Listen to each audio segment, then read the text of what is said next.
નમસ્કાર, આપ જોઈ રહ્યા છો નેશન પ્લસ ન્યૂઝ. હું છું આપની સાથે હેતલ ભગત.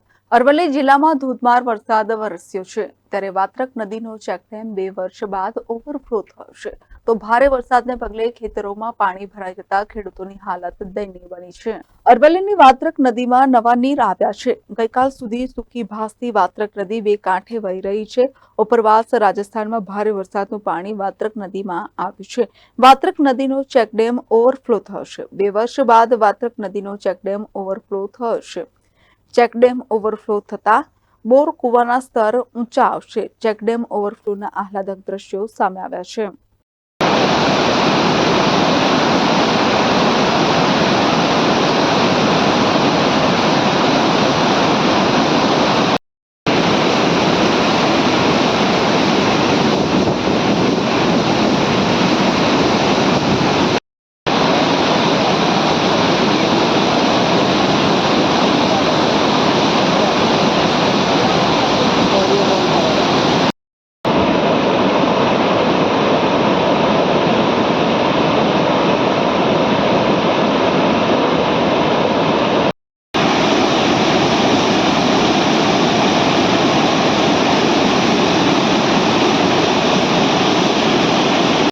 મેઘરજના સરહદી ગામડાઓ અને ઉપરવાસમાં ધોધમાર વરસાદ ખાબક્યો છે, જેને લઈને ખેડૂતોને મગફળી, સોયાબીનના પાકને જીવત દાન મળ્યું છે.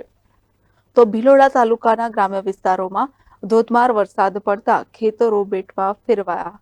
સુનોખ અને વાશેકા કંપાના ખેતરો પાણીથી તરબોળ થયા છે, ત્યારે કંપાના ખેડૂતોની પણ દયનીય સ્થિતિ છે. ખેતરોમાં નાખેલી ડ્રીપ પાણીમાં તણાઈ છે. ડ્રીપ પાઇપો પાણીમાં એક ખેતરમાંથી બીજા ખેતરમાં પહોંચી છે. ખેડૂતોને ખેતીમાં નુકસાન વેઠવાનો વારો આવ્યો છે.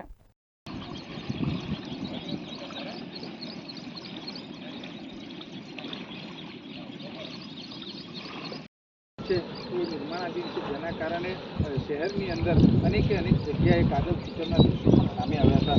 ગ્રામ્ય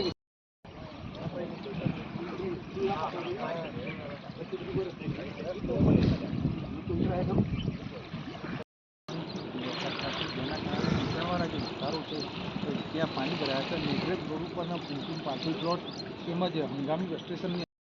Kapil Patel, nation plus news, Aravalli. સમાચારોના સતત અપડેટ મેળવવા માટે અમારી નેશન પ્લસ ન્યૂઝની યુટ્યુબ ચેનલને સબસ્ક્રાઇબ કરો, બેલ આઇકન દબાવો અને જોડાયેલા રહો ફેસબુક, ઇન્સ્ટાગ્રામ અને ટ્વિટર પર.